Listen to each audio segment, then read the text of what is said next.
Good afternoon.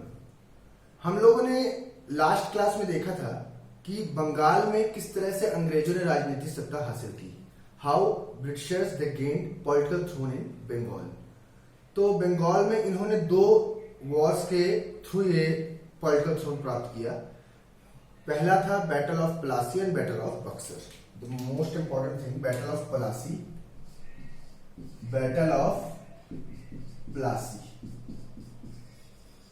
जो हुआ था 23 जून 1757, जो कि एक षड्यंत्र का परिणाम था। मतलब इसमें सिराजुद्दौला अपने सेनापति मीर जाफर की धोखाधड़ी के कारण मारा गया था। और इसके बाद बैटल ऑफ बक्सर में, बैटल ऑफ बक्सर जो 22 अक्टूबर 1764 को हुआ, इस बैटल ऑफ बक्सर में तीन लोगों ने मिलकर भी अंग्रेजों को ये हरा नहीं पाए।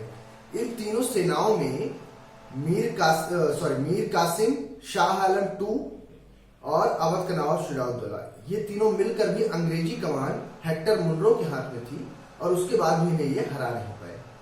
तो इसके बाद जब ये युद्ध हार गए तो इनके बीच कुछ ट्रीटी हुई, संधियां हुई और बंगाल में शुरुआत हुई डुअल गवर्नमेंट की या द्वैध शासन की।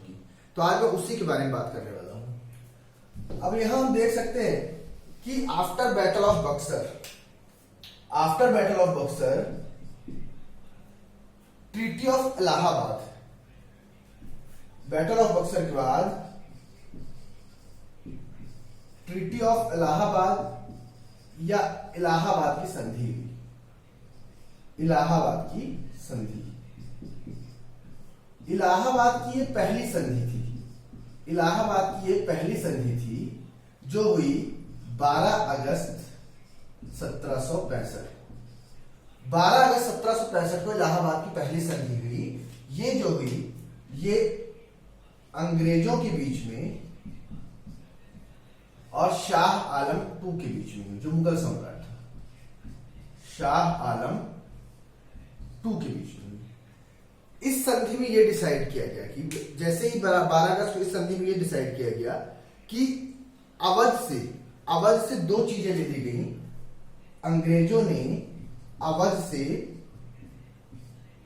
कड़ा और इलाहाबाद, यहां का जो क्षेत्र था, यहां का जो स्टेट थे, ये दे दिया शाह आलम II को, मतलब मुगल्स को मिल गया।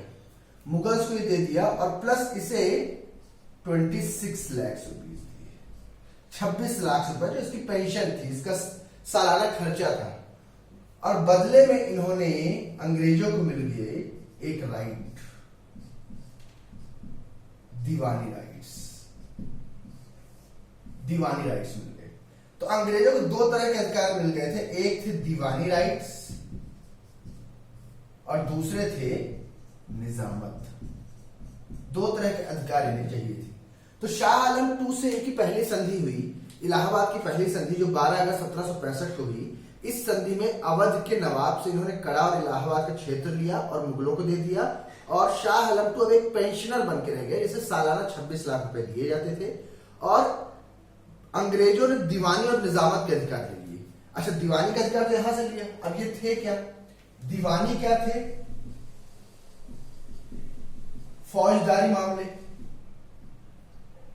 जस्ट मैं इसे रिमूव कर देता हूं। दीवानी कौन से राइट्स थे? दीवानी राइट्स जो थे, दीवानी राइट्स, और एक था निजामत। ठीक है, तो ये रेवेन्यू कलेक्शन के लिए था, रेवेन्यू एंड सिविल जस्टिस। ठीक है, और ये थे military powers and criminal justice. तो इन्हें दीवानी का अधिकार भी मिल गया और निजामत का अधिकार भी मिल गया। निजामत का अधिकार इन्हें बाद में मिला था, जो इलाहाबाद की दूसरी संधि के टाइम पे मिला था। तो दीवानी के अधिकार से इन्हें फौजदारी मामले मिल गए और आपराधिक मामले भी इनके कर में आ गए। और निजामत के आधार पे इनके रेवेन्यू और सिविल जस्टिस ये अधिकार भी नहीं मिल गए। मतलब टैक्स भी, राजस्व वसूल भी ये कर सकते थे। राजस्व व्यवस्था भी इनके अंतर्गत आ गई। तो पहली संधि तो यहां हुई और दूसरी संधि जो हुई इलाहाबाद की 16 अगस्त 1765, ये इलाहाबाद की दूसरी संधि हुई जो अवध के नवाब शुजाउद्दौला के साथ हुई। शुजाउद्दौला के साथ हुई। शुजाउद्दौला के साथ इस संधि में उसने 50 लाख रुपए पनिशमेंट, जो वॉर पनिशमेंट थी, हर्जाने के रूप में दिए और बदले में उसे कड़ा और इलाहाबाद का क्षेत्र छोड़कर पूरा क्षेत्र मिल गया था अवध के नवाब को। लेकिन इसी समय अंग्रेजों ने 1764 के युद्ध के बाद, बैटल ऑफ बक्सर के बाद, मीर जाफर को फिर से गद्दी पे बैठाया, लेकिन जल्दी ही उसकी 1765 में मृत्यु हो गई। तो उसका एक छोटा बेटा था जिसका नाम था नजमुद्दौला। नजमुद्दौला नजमुद्दौला अब इसे बैठाया गया बंगाल में, इसे बंगाल का नवाब बनाया गया। अब इन्हें टोटल कितने रुपए खर्च करने पड़े? 26 लाख रुपए यहां खर्च किए और 53 लाख रुपए देकर, क्योंकि ये संधि हुई थी, 53 लाख रुपए सालाना दिए नजमुद्दौला को और इससे निजामत का अधिकार ले लिया। निजामत का अधिकार ले लिया मतलब क्या हो रहा था कि अपनी मर्जी से ये जिसे चाहेंगे उसे रिक्रूट करेंगे। जैसे कि अगर सूबेदार के पोजीशन के लिए अपने ही किसी सूबेदार को रिक्रूट करेंगे, टैक्स भी यही कलेक्ट करेंगे। तो इस तरह की जो व्यवस्थाएं हुई थी उसी को डुअल गवर्नमेंट में रखा जाता है या द्वैध शासन में रखा जाता है। तो पहली संधि इलाहाबाद की 12 अगस्त 1765 को हुई, जिसमें यह डिसाइड हुआ, यह संधि हुई थी अंग्रेजों के बीच में और शाह आलम II के बीच में, जिसे कड़ा और इलाहाबाद का क्षेत्र मिल गया था और बदले में अंग्रेजों को दीवानी का अधिकार मिल गया। दूसरी संधि जो हुई वो अवध के नवाब शुजाउद्दौला के साथ हुई। उस संधि के अनुसार ये 16 अगस्त 1765 को हुई और इस संधि के अनुसार 50,000 रुपए जुर्माने के तौर पे अवध के नवाब को अंग्रेजों को देने पड़े और बदले में उसे कड़ा और इलाहाबाद का क्षेत्र छोड़कर बाकी सारा क्षेत्र मिल गया था। और नजमुद्दौला को 53 लाख रुपए पेंशन देकर इन्होंने निजामत का अधिकार भी अपने पास ले लिया था। ठीक है, अब इसके बाद द्वैध शासन की शुरुआत होती है। क्योंकि इन्हें ये अधिकार मिल गए थे, इन्हें ये अधिकार मिल चुके थे, तो इन्होंने क्या किया? निजामत के थ्रू दीवानी और निजामत, इन्होंने इनको तकरीबन 100 एकड़ की लैंड, जिसमें बंगाल, बिहार और उड़ीसा, इन तीनों की दीवानी मतलब फौजदारी मामले इनको मिल गए थे। ठीक है, तो बंगाल में इन्होंने, बिहार में इन्होंने एक सूबेदार बनाया, एक बंगाल में बनाया और एक उड़ीसा में बनाया। बंगाल में इन्होंने सूबेदार बनाया मोहम्मद रजा खां को, जो था तो बंगाल के लिए लेकिन था, अंग्रेजों ने इसका रिक्रूटमेंट किया था। बिहार में राजा सिताब राय को, और उड़ीसा में राय दुर्लभ को। अब बंगाल इन दोनों के ऊपर वर्चस्व करता था। It was the foothold after battle of Buxar. What has been proved कि उन्होंने अपने पैर जमा लिए और अपनी मर्जी से शासन चला रहे थे, कि दीवानी के थ्रू इन्होंने जो फौजदार, जो मिलिट्री पावर्स थी, मिलिट्री पावर से सूबेदार किसे रख दिया? सूबेदार के डिप्टी सूबेदार मोहम्मद रजा खां को, और बिहार में राजा सिताब राय को और उड़ीसा में राय दुर्लभ को रख दिया। और निजामत के अकॉर्डिंग इन्होंने टैक्स वसूल किया, रेवेन्यू कलेक्ट किया। इससे बहुत करप्शन फैल गया था, क्योंकि इन्होंने नजमुद्दौला को एक राजा तो बनाया, नवाब तो बनाया, तो ये लोग जिम्मेदारी ले रहे थे किसकी? रेवेन्यू, टैक्स की, राजस्व व्यवस्था की, राजस्व कर की, लेकिन आंतरिक शांति मतलब इंटरनल पीसेस की, इसकी कोई व्यवस्था या लॉ एंड ऑर्डर की कोई व्यवस्था, इन्होंने इसकी व्यवस्था नहीं की।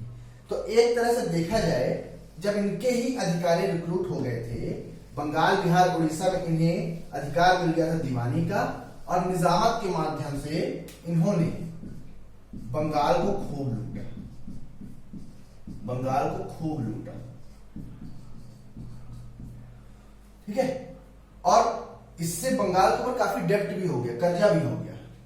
बंगाल को इन्होंने खूब लूटा। और इसी समय अगर हम बात करें तो नजमुद्दौला बहुत छोटा था, तो पावर्स जो थी वो रियल पावर देखी जाए तो ब्रिटिशर्स की थी, अंग्रेजों की थी, पर रिस्पॉन्सिबिलिटी इनकी नहीं थी।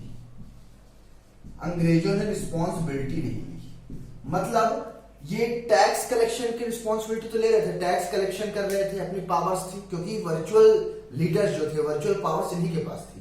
इन्होंने जो कठपुतली राजा बैठाया हुआ था नजमुद्दौला को, तो ये टैक्स कलेक्शन करते थे, रेवेन्यू कलेक्ट करते थे, लेकिन इंटरनल पीस की जो सारी जिम्मेदारी थी वो पूरी जिम्मेदारी आती थी किसके ऊपर? वो नजमुद्दौला जो बंगाल का नवाब था।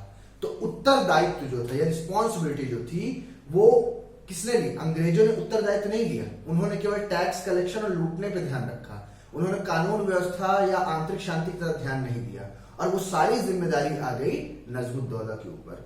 तो अधिकार विहीन दायित्व जो था वो नजमुद्दौला का था, इसको कोई अधिकार नहीं थे, राइट्स नहीं थे, पावर नहीं थी, और रिस्पॉन्सिबिलिटी उत्तरदायित्व विहीन जो था वो किसके लिए था? वो अंग्रेजों के पास था। वो रिस्पॉन्सिबिलिटी नहीं लेते थे, रिस्पॉन्सिबिलिटी किसके पास जाती थी? नजमुद्दौला के पास।